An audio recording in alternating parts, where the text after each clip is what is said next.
नमस्कार दोस्तों। तो माइक्रोसॉफ्ट एक्सेल के इस ट्यूटोरियल में हम लोग ये सीखने वाले हैं कि किसी एक्सेल शीट में फ्लैश फिल फंक्शनलिटी का उपयोग कैसे करना है। तो चलिए शुरू करते हैं। जैसा कि आप देख सकते हैं, कॉलम ए में वीक के डेज लिखे हुए हैं, मंडे से लेकर संडे तक। मैं चाहता हूं कि कॉलम बी में इस हर एक वर्ड का जो फर्स्ट लेटर है वो सिर्फ प्रिंट हो जाए अपने आप। तो यहाँ पे क्या प्रिंट होगा? एम प्रिंट होगा। यहाँ पे क्या प्रिंट होगा? टी प्रिंट होगा। यहाँ पे डब्ल्यू, टी, एफ, एस और एस ऐसे प्रिंट होना चाहिए। तो ये कैसे होगा? देखिए, आपको सिंपली इस फर्स्ट सेल में एम टाइप करना है क्योंकि मंडे का फर्स्ट लेटर है एम, और नीचे के सेल में आना है। अब आपको सिंपली इस डेटा ऑप्शन में जाना है और यहाँ पे फ्लैश फिल ऑप्शन को सिलेक्ट करना है। देखिए, अपने आप बाकी के ऑप्शंस फ्लैश फिल हो गए, अपने आप फिल हो गए। देखिए, एम है मंडे का फर्स्ट लेटर, टी है ट्यूसडे का फर्स्ट लेटर, डब्ल्यू है वेंसडे का फर्स्ट लेटर। ऐसे ही सारे दिन के फर्स्ट लेटर्स अपने आप फ्लैश फिल हो गए। एक्सेल ने खुद से पैटर्न ढूंढ लिया कि हम क्या करना चाहते हैं। ठीक है, और एक एग्जांपल देखते हैं। अब मुझे चाहिए कि हर एक दिन के पहले तीन जो लेटर्स हैं वो प्रिंट होने चाहिए। तो मैं यहाँ पे सिर्फ मंडे के पहले तीन लेटर्स लिखूंगा, MON। फिर नीचे के सेल में क्लिक करूंगा और सिंपली फ्लैश फिल बटन को क्लिक करूंगा। देखिए, सारे दिन के पहले जो तीन लेटर्स हैं, TUE, WED, THU, ऐसे सारे अपने आप फ्लैश फिल हो गए। लेकिन ये हमेशा सही वर्क करता है ऐसा नहीं है। देखिए, मैं एक एग्जांपल बताता हूँ।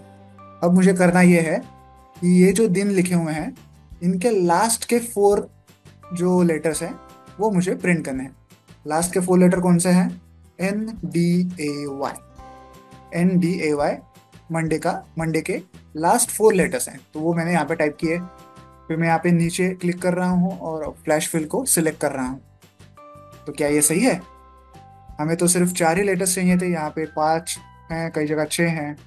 तो ये कर क्या रहा है एग्जैक्टली? इसे लग रहा है कि हमने फर्स्ट दो लेटर्स को छोड़ दिया है और तीसरे लेटर से लिखना चालू किया है। जैसे NDAY, इसे लग रहा है कि तीसरे लेटर से आगे सारे के लेटर्स लिखना हमने यहाँ पे चालू किया है। इसलिए यहाँ भी उसने ऐसे ही किया, टी और यू को छोड़ दिया, और ई क्योंकि तीसरा लेटर है तो ई के आगे सारे लेटर्स लिख दिए। डब्ल्यू और ई को छोड़ दिया, डी क्योंकि तीसरा लेटर है तो डी के साथ सारे लेटर्स लिख दे। टी और एच को छोड़ दिया, यू तीसरा लेटर है तो यू और उसके बाद के सारे लेटर्स लिख दिए। तो एक्सेल सही से हमारे पैटर्न को समझ नहीं पाया। तो हमें क्या करना पड़ेगा? सिर्फ एक ही बॉक्स में डेटा लिखने से काम नहीं बनेगा, हमें एटलीस्ट दो बॉक्स में हमारा डेटा लिखना पड़ेगा। फॉर एग्जाम्पल, हमें करना क्या है? हमें लास्ट के चार लेटर्स चाहिए। मैं मंडे के लास्ट के चार लेटर यहाँ लिख रहा हूँ और ट्यूसडे के भी लास्ट के चार लेटर्स यहाँ पे लिख रहा हूँ। तो एक से ज़्यादा डेटा अगर हम एक्सेल को प्रोवाइड करेंगे तो चांसेस ये हैं कि उसे पैटर्न जो है वो और अच्छी तरीके से समझ में आएगा।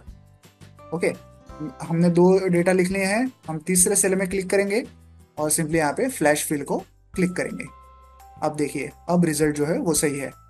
वेंसडे के जो लास्ट के चार लेटर्स हैं SDAY वो आ गए। थर्सडे के लास्ट के चार हैं SDAY वो आ गए। फ्राइडे के लास्ट के चार लेटर्स हैं IDAY वो भी आ गए। सैटरडे के हैं RDAY वो आ गए। संडे के हैं NDAY वो आ गए। तो अब ये रिजल्ट बिल्कुल सही है। उसी तरीके से और एक एग्जांपल यहाँ देख लेते हैं। यहाँ पे हमारे पास डेटा ऐसे लिखा गया है, एक लेटर है, बीच में डैश है, फिर नंबर है, लेटर है, डैश है, नंबर है। अब मुझे चाहिए कि इस कॉलम में सिर्फ इस कॉलम के जो लेटर्स हैं वही टाइप होने चाहिए। तो ये कैसे करेंगे? हम सिंपली यहाँ पे ए लिखेंगे, नीचे क्लिक करेंगे और फ्लैश फिल ऑप्शन को सिलेक्ट करेंगे। तो देखिए, इस कॉलम से सिर्फ लेटर्स यहाँ पे फ्लैश फिल हो गए। इसी तरह से अगर हम चाहें तो नंबर्स को भी सॉरी इसी तरह से अगर हम चाहें तो नंबर्स को भी फ्लैश फिल करा सकते हैं। कैसे करेंगे? देखिए, इस कॉलम से मैं सिर्फ नंबर लिखूंगा। 100 लिखा, यहाँ पे क्लिक किया और फ्लैश फिल बटन को प्रेस किया। देखिए, इस कॉलम में जितने नंबर्स थे सिर्फ वही यहाँ पे प्रिंट हो गए। तो चलिए और एक एग्जांपल देख लेते हैं। इस बार हम दो कॉलम्स का यूज करेंगे फ्लैश फिल फंक्शनलिटी में।